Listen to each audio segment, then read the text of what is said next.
बिस्मिल्लाहिर्रहमानिर्रहीम। आज chapter number 10 bezel ganglia या बेजल न्यूक्लियाई का चैप्टर है।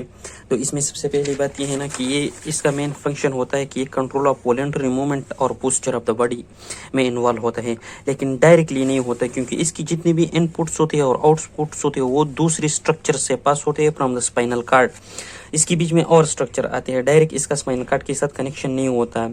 तो इसलिए इनडायरेक्टली ये क्या करता है, कंट्रोल ऑफ वॉलंटरी मूवमेंट करता है एंड पोस्चर करता है। इसके आउटपुट एंड इनपुट दोनों क्या होते हैं, इनडायरेक्ट होते हैं, डायरेक्ट नहीं होते। अब बेजल गैंग्लिया जो है या बेजल न्यूक्लियाई, ये इसमें कौन कौन स्ट्रक्चर इन्वॉल्व है। कार्पस स्ट्रेटम है जो कि ये लेंटिफॉर्म और कार्डेट न्यूक्लियस दोनों से बना हुआ होता है। एक होता है एमोग्डुलाइड न्यूक्लियस, तीसरा होता है क्लोस्ट्रम। अब इन सब को हम आगे डिस्कस करेंगे ये किस तरह होते हैं।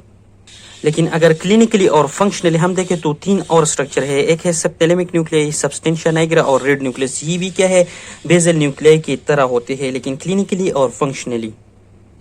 अब बेजल गैंग्लिया होते हैं, इसका लोकेशन जो होते हैं हमारे सेरेब्रल हेमिस्फीयर ही में होता है।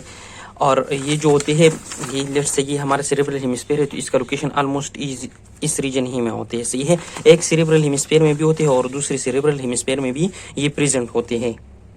अब इसके बाद आ जाता है कॉर्पस स्ट्रेटम। तो कॉर्पस स्ट्रेटम हमने जिस तरह पढ़ा कि कार्डेट न्यूक्लियस से बना होता है और लेंटिफॉर्म न्यूक्लियस से, लेकिन लेंटिफॉर्म न्यूक्लियस के फर्दर टू टाइप्स, एक है पोटामिन, एक है ग्लोबस पिलाइडस।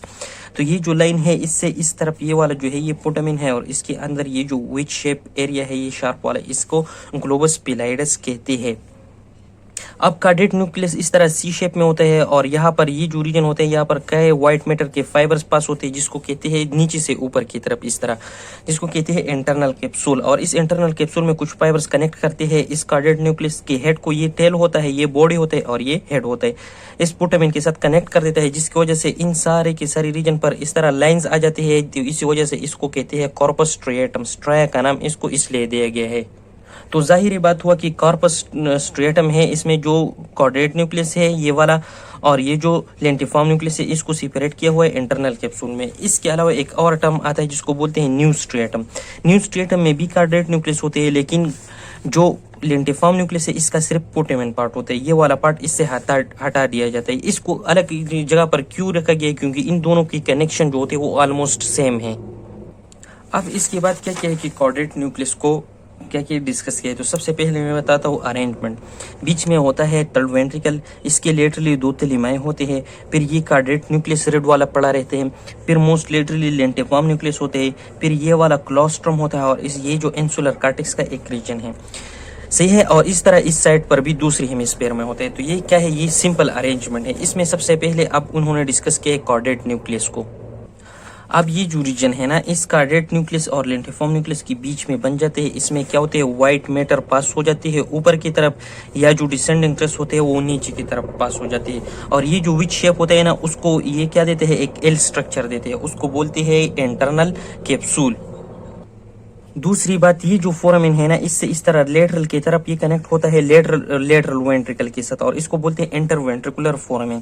तो कहते हैं ना कि ये जो कार्डेट न्यूक्लियस होता है ये सी शेप्ड होता है और ये रिलेटर होते हैं हमारे लेटरल वेंट्रिकल से, और ये जो इंटरनल कैप्सूल होता है ये इसको सेपरेट करते हैं फ्रॉम द लेंटिफॉर्म न्यूक्लियस। दूसरी बात ये क्या है, ये थैलेमस है। ये थैलेमस की लेटरली प्रेजेंट है क्योंकि थोड़ा सा रीजन भी इस तरह अगर हम देखें ये सारा का सारा क्या है, लेटरल टू थैलेमस है और medial to the lentiform nucleus है। अब इस कार्डेट न्यूक्लियस की तीन पार्ट्स है। एक ये वाला पार्ट है, इसको हेड कहते हैं। फिर ये वाला पार्ट इसको बॉडी कहते हैं और इस वाले पार्ट को क्या कहते हैं, टेल कहते हैं।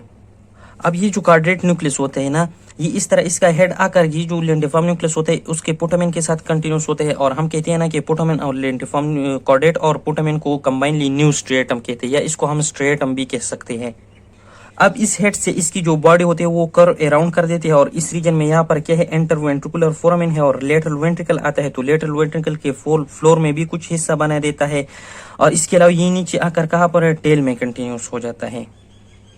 और टेल फिर आकर ये जो स्विलिंग बना देते हैं ना इस तरह, इसको कहते हैं एमेग्डोलाइड न्यूक्लियस। लेकिन इस डायग्राम बुक वाले डायग्राम में अगर आप लोग देखें तो ये पता चल जाएगा कि ये क्या है, ये लेटरल व्यू है, ये एंटीरियर रीजन है, ये पोस्टीरियर रीजन है।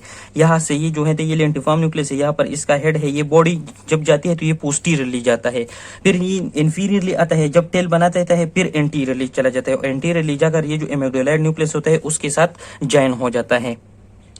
अब ये जो हेड एंड बॉडी था ये किस जो हमारा लेटरल वेंट्रिकल उसकी सुपीरियर हॉर्न के साथ रिलेटेड है, लेकिन ये जो टेल होता है ये हमारे लेटरल हॉर्न के इन्फीरियर हॉर्न के साथ रिलेटेड होता है। फिर इसके बाद आ जाता है लेंटिफॉर्म न्यूक्लियस। तो जाहिर बात है ये जो लेंटिफॉर्म न्यूक्लियस है ये क्या है, ये लेंस शेप होते हैं या हम इसको कहते हैं कि कन्वेक्स शेप है, सही है। तो इसका जो कन्वेक्स एरिया होता है इस तरह लेटरली रिलेटेड होते हैं, ये मोस्टली जो है ना विच शेप दिखाई देते हैं अगर हम इस तरह देखें। और इसका जो ब्लेड एरिया होता है वो मीडियली होता है। तो इसकी मीडियली क्या है, इंटरनल कैप्सूल कॉर्डेट न्यूक्लियस है और थैलेमस है।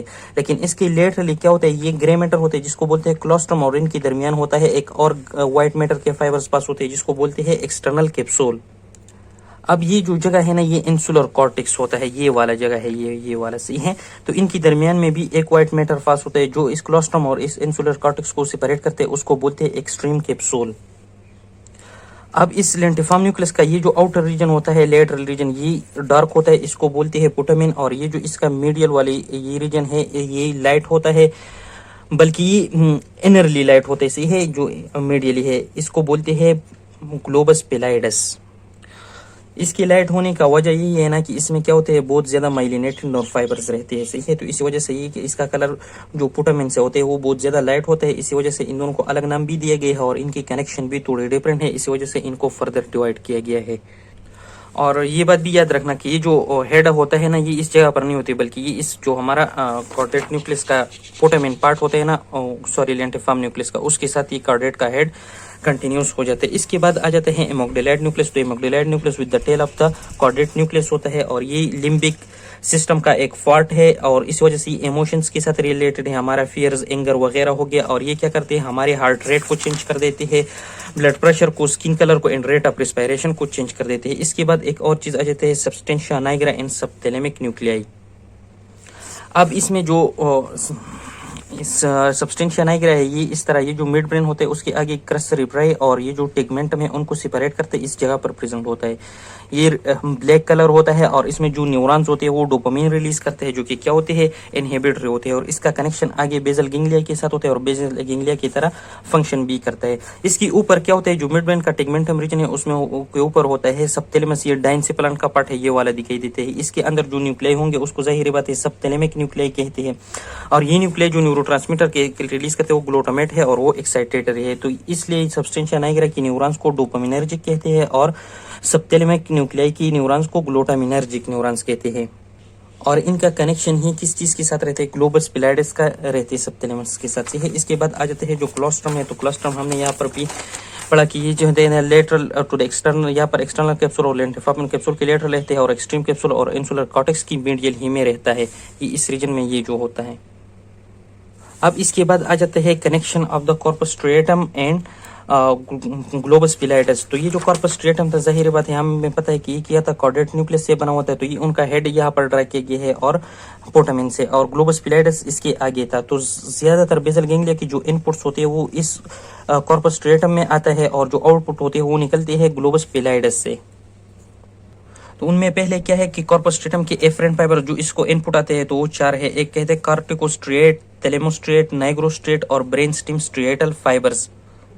अब जाहिर बात है जो बेसल गैंग्लिया ये मूवमेंट के साथ इन्वॉल्व होते हैं। तो जब ये क्या है, ये कॉर्टेक्स का एक पार्ट है। तो ये कॉर्टेक्स जब ये सुन ले ये क्या हो गया, ये कॉर्पस स्ट्रेटम हो गया, ये पिलाइडस न्यूक्लियस है, ये थैलेमस है और ये नीचे ब्रेन स्टिम है, उसमें ये बेसल गैंग्लिया ऐसी है। तो इस कॉर्टेक्स से कि जो न्यूरॉन जब थिंकिंग करते हैं मूवमेंट स्टार्ट करने की, तो इसका जो सेंसरी और मोटर एरिया है वो फाइबर्स देता है किस चीज को, कॉर्पस स्ट्रेटम को फाइबर्स दे देती है। तो इस ये जो पाथवे आ रहा है इसको बोलते हैं कार्टिकोस्ट्रिएटल फाइबर से है। और इसमें जो न्यूरॉन्स रिलीज होते हैं वो ग्लूटामेट होते हैं, मतलब कि ग्लूटामिनर्जिक है। अब ये जो थैलेमस है ना इसका ये जो रीजन है इसको इंट्रालेमिनर रीजन होते हैं। इससे एक्सान जो न्यूरॉन्स होते हैं इसकी न्यूक्लियाई को वो सेंड करते हैं एक्सान को, कहाँ तक, इस कॉर्पस स्ट्रेटम को, मतलब कॉर्डेट न्यूक्लियस को और पुटामिन को सेंड करते हैं। तो दूसरा इनपुट ये हो गया। इसके अलावा नीचे जो सब्सटेंशिया नाइग्रा है ना ये भी अपने न्यूरॉन सेंड करते हैं to the putamen and caudate nucleus. हाँ, और ज्यादातर ये जितने भी फाइबर्स होते हैं ये एप्सिलेटल होते हैं, ऑन द सेम साइड पर होते हैं, सही है। तो ये एक और बात होगा, तो ये नाइग्रोस्ट्रिएटल हो गया, ये वाला जो था थैलेमोस्ट्रिएटल हो गया। अब आ जाता है दूसरा ब्रेन स्टिम से। तो हाँ, और ये बात, ये जो नाइग्रोस्ट्रिएटल फाइबर्स है ये डोपामिन रिलीज करते हैं और ज्यादातर ये इनहिबिटरी होती है। और इसी तरह ब्रेन स्टिम जो होते हैं ना, ये भी अपने फाइबर्स दे देते हैं इन कार्डियक न्यूक्लियस को और पुटामेन को, यानी कि कॉर्पस स्ट्रेटम को। और ये असेंडिंग फाइबर्स क्या करती है, जो न्यूरोट्रांसमीटर रिलीज करते हैं वो सेरोटोनिन है और ये भी इनहिबिटरी होती है। तो ये दी एफरेंट फाइबर्स इंशाल्लाह इसके बाद डिस्कस करेंगे हम। Efferent fibres of the corpus stratum वो अगले लेक्चर में डिस्कस करेंगे। अल्लाह हाफिज।